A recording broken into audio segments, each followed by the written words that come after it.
Hello friends, welcome to handycam and binoculars. तो अपने इस ट्रैवलॉग अपने भारत को जानो में आज हम निकले हैं पंच केदारों में से तृतीय केदार श्री तुंगनाथ महादेव की यात्रा पर। तो पंच रत्नों की माला स्वरूप इस पंच केदारों को जोड़ने वाली एक बहुत ही अनूठी, बहुत ही अनोखी पौराणिक कहानी है पांडवों की, जो बहुत ही ज्ञानप्रद भी है। इसके बारे में हम थोड़ा बाद में बात करेंगे। अभी समझ लेते हैं पहुंचेंगे कैसे।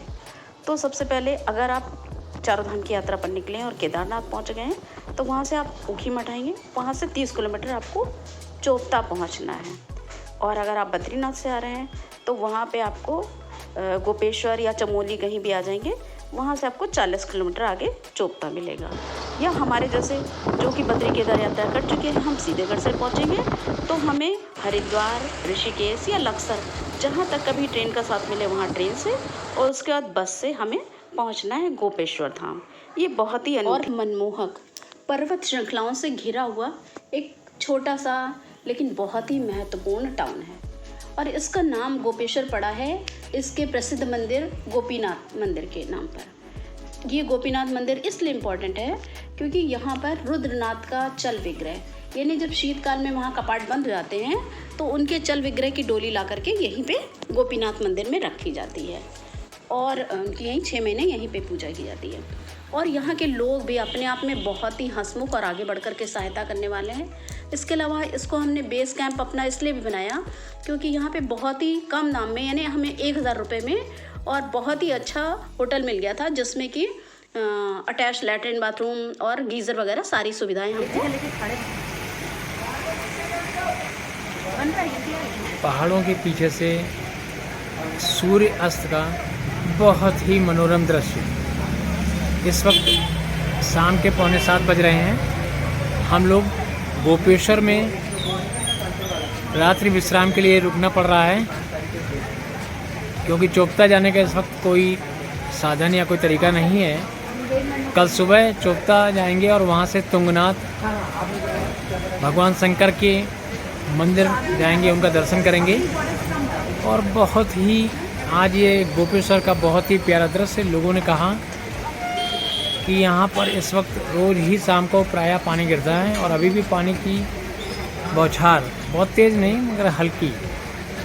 और ये शहर की लाइट और बहुत ही प्यारा टाउन का दृश्य दिखाई पड़ रहा है।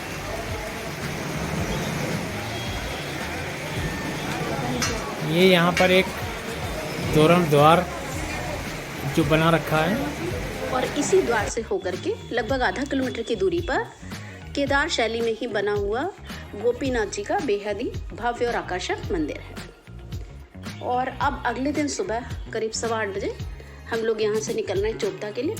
और इसके लिए हमें साधन लेना पड़ेगा, कोई बुकिंग टैक्सी, यानी यहाँ पे कोई सरकारी या प्राइवेट अन्य कोई साधन नहीं मिलेगा।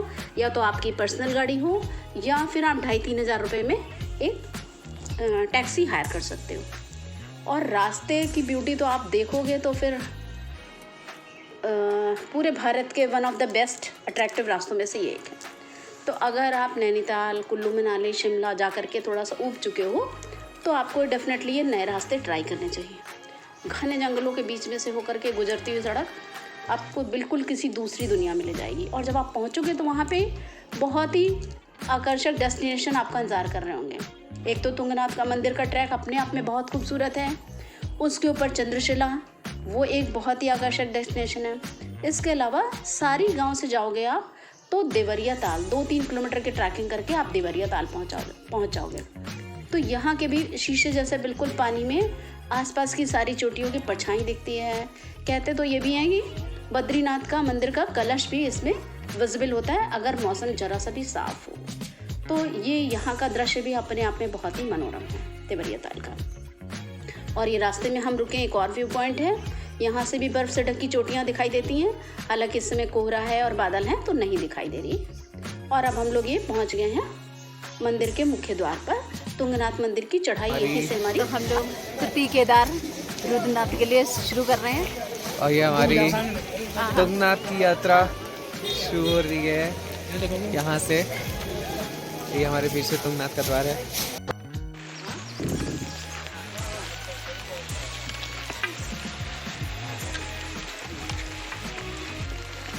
ये 9:15 बजे हम लोगों ने तुंगनाथ के गेट से यहाँ से यात्रा प्रारंभ कर दी है। और देखते हैं कुल हमें पहुँचने में कितना समय लगता है। और बरसात का मौसम है, आप देख रहे हो सबने बारिश से बचने के लिए कपड़े पहने और ये बिल्कुल अनयूजुअल नहीं है।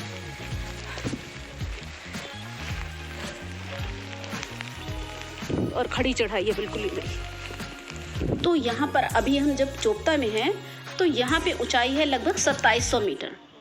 और जब हम 3.5 किलोमीटर की चढ़ाई करके 3.5 किलोमीटर पैदल चल करके तुंगनाथ मंदिर तक पहुँचेंगे तब वहाँ पे ये ऊंचाई हो जाएगी 3700 मीटर। यानी इस 3.5 किलोमीटर की दूरी के समय में हमने 1000 मीटर के एलिवेशन को भी तय किया, यानी हम उतनी ऊंचाई पर आ गए। और इसीलिए इसको हाईएस्ट शिवा टेम्पल कहलाता है कि ये भारत में सबसे ऊंचा शिव मंदिर है।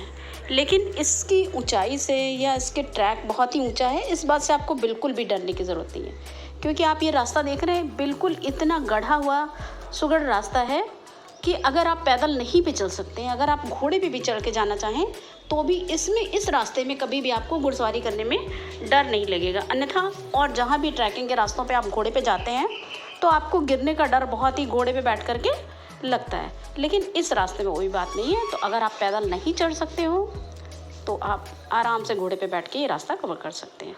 वैसे पैदल चलना इज़ बेटर, ऑलवेज़ बेटर। और अपनी इस यात्रा का श्रेय मैं अपनी मित्र और छोटी बहन दिव्या श्रीवास्तव को देना चाहती हूँ, क्योंकि उन्हीं से इसका वर्णन सुन करके, इसके बारे में जानकारी थोड़ा सा ले करके मैंने मन में ठाना था, एक संकल्प लिया था कि भाई चलो गंगोत्री, जमुनोत्री और केदारनाथ, बद्रीनाथ हो गया है तो अब ये पंच केदार की हम यात्रा पूरी करते हैं। और इसमें मेरे पति ने बहुत साथ दिया कि उस समय कोरोना से ही तुरंत उभरे थे। और उसके बाद मैंने सोचा कि अगर परमात्मा ने हमें वापस जीवन दिया है तो जब तक हाथ पैर चल रहे हैं तो क्यों ना इस यात्रा को पूरा किया जाए। और पिछले सावन के सोमवार को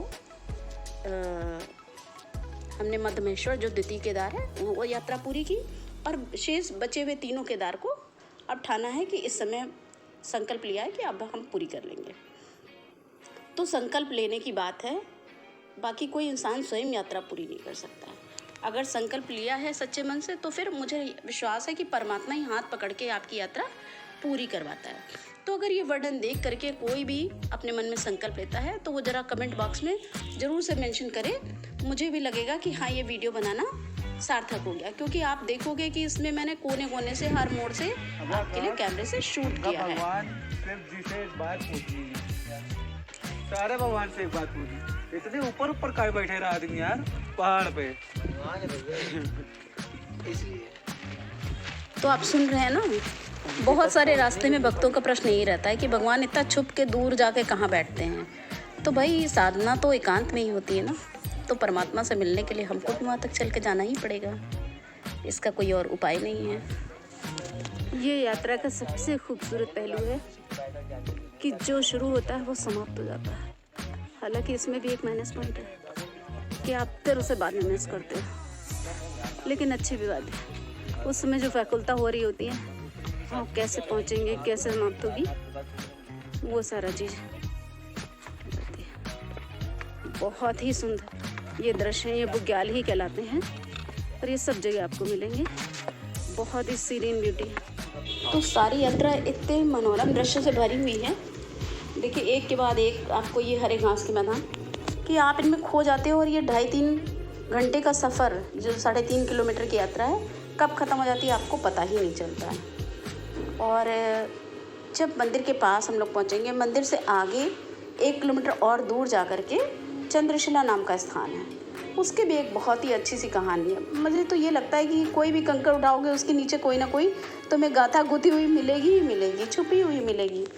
तो चंद्रशिला की मैं कहानी आपको बता रही हूँ कि इसे रावणशिला भी कहते हैं। तो जब रामचंद्र जी ने रावण को मारा तो उनके मन में भी ग्लानि की भावना आई कि भाई मेरे हाथ से ब्राह्मण की हत्या हो गई है और ये मैं इसका पाप का प्रायश्चित करना चाहता हूँ। तो उन्होंने शंकर जी की आके आराधना इसी पर्वत पर बैठ करके की थी और फिर उन्हें शंकर जी ने थोड़ा सा इससे भावना से मुक्त किया।